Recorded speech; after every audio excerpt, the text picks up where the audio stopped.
റോസിന് കൊടുക്കുന്ന വളങ്ങളും അതേപോലെ തന്നെ അതിൻ്റെ കെയറിങ് ഒക്കെ ആയിട്ടാ.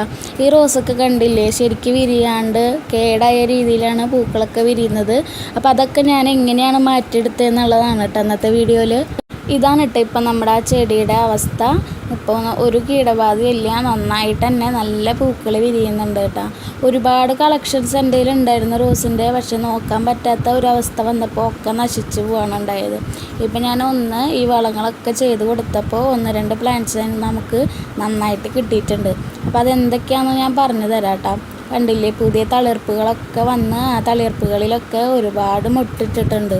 എനിക്ക് റോസിൽ വരുന്ന ഈ മുട്ടുകളൊക്കെ ഒരു പ്രാണി വന്ന് കടിച്ച് തിന്നുന്ന ഒരു പ്രോബ്ലം ഉണ്ടായിരുന്നു. അതായത് നമ്മുടെ മുട്ട വിരിയുന്നതിന് മുമ്പ് തന്നെ അതിൻ്റെ തുമ്പു ഭാഗങ്ങളൊക്കെ കടിച്ച് തിന്നിട്ട് വിരിയുമ്പോൾ ആകെ ഒരു വൃത്തിയില്ലാത്ത രീതിയിലായിരുന്നു പൂക്കൾ വിരിഞ്ഞിരുന്നത്. അതേപോലെ തന്നെ ഇലകളൊക്കെ കുരടിച്ച് പോവുക, അതേപോലെ കമ്പുകൾ ഉണങ്ങി പോവുക, അങ്ങനത്തെ ഒരുപാട് പ്രശ്നങ്ങൾ എനിക്കുണ്ടായിരുന്നു കേട്ടോ.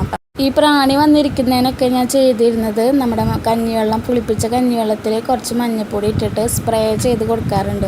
അപ്പോൾ ഈ പ്രാണികളൊന്നും വന്നിരിക്കില്ല. അതേപോലെ നമ്മുടെ സോപ്പ് ലായനി സ്പ്രേ ചെയ്ത് കൊടുക്കും. വെളുത്തുള്ളിയുടെ തോലിട്ടിട്ടുള്ള വെള്ളം അതും സ്പ്രേ ചെയ്ത് കൊടുത്തിരുന്നു. അപ്പോൾ ഒരുവിധം നമുക്ക് പ്രാണികളുടെ ശല്യം ഒഴിവായി കിട്ടിയിരുന്നു. ഇല മുരടിക്കുന്നതിനും ഞാൻ ഇത് തന്നെയാണ് ചെയ്തിരുന്നത്. നമ്മുടെ മഞ്ഞൾപ്പൊടി ഇട്ട വെള്ളം ഒന്ന് സ്പ്രേ ചെയ്ത് കൊടുത്തിരുന്നു ഇടയ്ക്കിടയ്ക്ക്. ഇപ്പം നമ്മുടെ ചെടിയിൽ മുരടിപ്പൊന്നുമില്ല കേട്ടോ. അപ്പം ഞാൻ ഇതിൻ്റെ ഹെൽത്തി ആയിട്ട് വളരാനായിട്ട് ഞാൻ എന്താ ചെയ്തിരുന്നതെന്ന് ഞാൻ പറഞ്ഞുതരാം. നമ്മുടെ വീട്ടിൽ ഉപയോഗിക്കുന്ന മുട്ടത്തോട് ഞാൻ കഴുകി ഉണക്കി എടുത്ത് വെച്ചതാണ് കേട്ടോ. ഇത് നമുക്കൊന്ന് പൊടിച്ചെടുക്കണം. അപ്പം അത് മിക്സിയുടെ ജാറിലേക്ക് ഇട്ടിട്ട് ഞാനൊന്ന് ജസ്റ്റ് ഒന്ന് പൊടിച്ചെടുക്കുന്നുള്ളൂ, ഫൈനായിട്ട് പൊടിച്ചെടുക്കുന്നില്ല കേട്ടോ. ഞാൻ കാണിച്ചു തരാം. അപ്പോൾ നിങ്ങൾക്ക് വേണമെങ്കിൽ പൊടിയായിട്ട് എടുക്കുകയും ചെയ്യാം. ഞാൻ ഇതേപോലെയാണ് പൊടിച്ചെടുത്തിരിക്കുന്നത്. പിന്നെ നമുക്ക് ആവശ്യമുള്ളത് നമ്മുടെ ഉള്ളിയുടെ തൊലി, സവാളയുടെ തൊലിയൊക്കെയാണ്.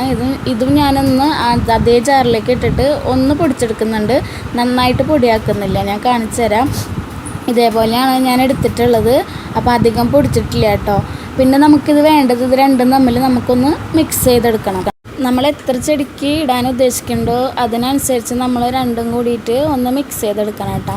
എന്നിട്ട് നമ്മുടെ ചെടിയുടെ കട ഒന്ന് നന്നായിട്ടൊന്ന് ഇളക്കി കൊടുത്തതിന് ശേഷം വേണം ഇത് ഇട്ട് കൊടുക്കാനായിട്ട്. എന്നാലേ നമുക്കിത് കറക്റ്റായിട്ട് എല്ലാ ഭാഗത്തേക്കും ഒന്ന് എത്തുള്ളൂ.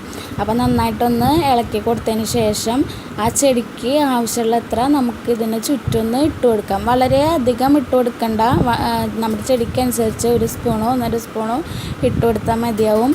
പിന്നെ ചെടിയുടെ കടക്കിലായിട്ട് നമുക്കിത് ഇട്ട് കൊടുക്കാൻ പാടില്ല. ചെടിയുടെ കടയിൽ നിന്ന് അകന്നിട്ട് കുറച്ച് സൈഡിലായിട്ട് വേണം കേട്ടോ ഇത് ഇട്ട് കൊടുക്കാനായിട്ട്. ഇത് ഇട്ട് കൊടുത്തതിന് ശേഷം നമ്മൾ വീണ്ടും ഒന്ന് ഒരു മാന്തിയോ ഒരു കമ്പ് വെച്ചിട്ട് ഇതൊന്ന് നന്നായിട്ട് മിക്സ് ചെയ്ത് കൊടുക്കുകയും വേണം. അതിനുശേഷം നമ്മൾ വെള്ളം ഒഴിച്ച് കൊടുക്കാൻ മറക്കരുത് കേട്ടോ. ഞാൻ വെള്ളം ഒഴിക്കുന്നത് ഇപ്പോൾ കാണിക്കുന്നില്ല.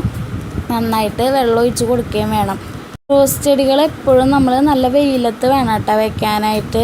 എന്നാലേ അതിൽ നന്നായിട്ട് പൂക്കൾ പിടിക്കുള്ളൂ. ഇപ്പോൾ കാണാമല്ലോ, ഞാനിത് ഇടയ്ക്കിടയ്ക്ക് ചെയ്ത് കൊടുക്കാറുണ്ട്. ഇപ്പം നല്ല ഹെൽത്തി ആയിട്ട് നല്ല പൂക്കൾ ഉണ്ടാവുന്നുണ്ട്. ഇത് നഴ്സറിയിൽ നിന്ന് മേടിച്ച് വെച്ച ഒരു റോസിൻ്റെ ചെടിയാണ് കേട്ടോ. ഇത് നശിച്ചു പോയതായിരുന്നു. കമ്പുകളൊക്കെ ഉണങ്ങി, പൂവൊന്നുമില്ല, ഇലകളൊക്കെ വാടിപ്പോയിട്ട് ഉണങ്ങി നിൽക്കായിരുന്നു. അപ്പോൾ അതിനെ ഞാൻ ഇടയ്ക്കിടയ്ക്ക് ഇതേപോലെ ഇട്ട് കൊടുക്കാറുണ്ട്. അപ്പോൾ കണ്ടില്ലേ, അതുമ്മേ ഉണങ്ങി നിൽക്കുന്ന ഇലകളൊക്കെ അതുമെന്ന് നമുക്ക് പുതിയ തളിർപ്പുകൾ വന്നിട്ടുണ്ട്, മുട്ടിട്ടിട്ടുണ്ട്. പൂവായിട്ടില്ല. പൂവാകുമ്പോൾ ഞാൻ കാണിച്ചു തരാം കേട്ടോ. അപ്പോൾ നശിച്ചു പോയെന്ന് വിചാരിച്ചൊരു ചെടിയായിരുന്നു. അതിൽ നമുക്ക് ഇങ്ങനെ ഒരു തളിർപ്പുകളൊക്കെ വന്ന് ചെടി ഉഷാറായിട്ട് വരുന്നുണ്ട്.